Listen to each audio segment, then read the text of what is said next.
একটা পরিবারের জন্য বাবার গুরুত্বটা যে কতটা মূল্যবান বা একটা বড় ভাই থাকা সেটা যাদের নেই তারা ছাড়া কখনো কেউ বুঝতে পারবে না। আমিও এতদিন বুঝতে পারতাম না, তবে এখন সেটা বুঝতে পারতেছি দায়িত্ব কত বড় জিনিস। আসলে আমার আব্বু অনেকদিন ধরে অসুস্থ, তো আমাদের বাসার বাজার শেষ হয়ে গেছে। আমি কোনোদিনও বাজার করিনি, আমার আম্মুও কোনোদিনও বাজার করিনি। এই প্রথমবার আমরা যাচ্ছিলাম বাসার জন্য বাজার করতে। আমাদের পাশের গ্রামে একটা ছোটখাটো বাজার আছে, আমরা সেখানেই যাচ্ছিলাম। আর এই রাস্তাটা দিয়ে আমি এখানে অনেকবার গেছি, অনেকবার ঘুরতে আসছি। এই রাস্তাটা অনেক সুন্দর। আমি, হৃদয়, আমার খালাতো ভাই বোন যখনই যে আসে আমরা এখানে ঘুরতে আসি। বাসা থেকে বের হয়ে আমরা এই মনোরম পরিবেশে একটু হাঁটাচলা করতে আসতাম। তো যাই হোক, হ্যালো এভরিওয়ান, আসসালামু আলাইকুম, সবাই কেমন আছো? তো আজকে 3 দিনের জন্য আমরা কি কি বাজার করে নিলাম সেটা নিয়েই থাকছে আজকের ভিডিওটি। তো এই হচ্ছে সেই বাজার।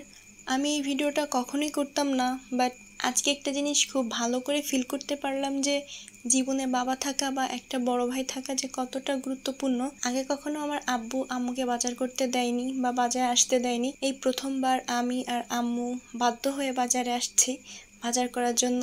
প্রথমবার তো এই জন্য আর কি আমরা বুঝতেছিলাম না যে কোনটা নিব কোনটা নিব না, কোনটা নিলে ভালো হবে। তো এখান থেকে আমরা হচ্ছে ইলিশ মাছ নিয়ে নিছি, বাট ইলিশ মাছগুলো অনেক ছোট ছিল। আর এইদিকে অনেক রকমের মাছ উঠছিল, সবগুলাই কিন্তু দেশি মাছ। আমি অনেকগুলা মাছ চিনি, বাট আবার অনেকগুলা মাছ চিনি না। এখানে তো একটা আঙ্কেল নিয়ে আসছিল হচ্ছে পুঁটি মাছ, যেগুলো একদম তরতাজা ছিল, মানে লাফাচ্ছিল। আমি তো আম্মুকে বলছি এখান থেকে পুঁটি মাছ নাও, আমি ভাজি করে খাবো। তো এখান থেকে পুঁটি মাছ নিয়ে নিছিলাম। আর এইদিকে হচ্ছে অনেক বড় মাছ আসছিল, বাট আমি বড় মাছ একদমই পছন্দ করি না, তো এখান থেকে আমরা কোনো মাছ নেইনি। বাট আমি হচ্ছে মাছ চিনতে পারতেছিলাম না। এগুলা কি নলা কাতলা? নলা কাতলা আর রুই কোনটা? একই। এই সিলভার কাপ মাছ বলদের মতো লাগে।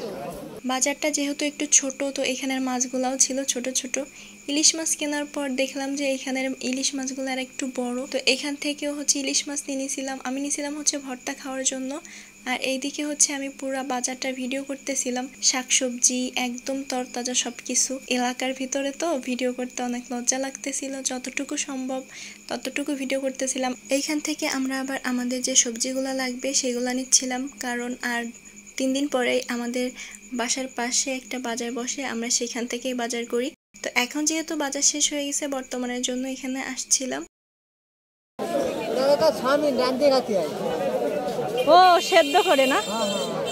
তো ফাইনালি আমাদের সব বাজার করা শেষ। আর এই দিকে দেখি অনেক খাবার উঠছে, চানাচুর, মুড়ি, বুন্দিয়া, তারপর হচ্ছে আখ, পেঁয়াজু, হালিম। মানে আমার তো ভীষণ ভালো লাগতেছিল, মনে হচ্ছিল ছোটবেলায় ফিরে গেছি। গজা, কোকিল, মানে আমার যেগুলো পছন্দ হয়েছে আমি সবগুলা নিয়ে নিছি। আমার বোন আবার আসার সময় বলে দিছিল তার জন্য নিয়ে যেতে লেবু, আমড়া আর হচ্ছে জাম্বুরা, তো সেগুলাও নিয়ে নিছি।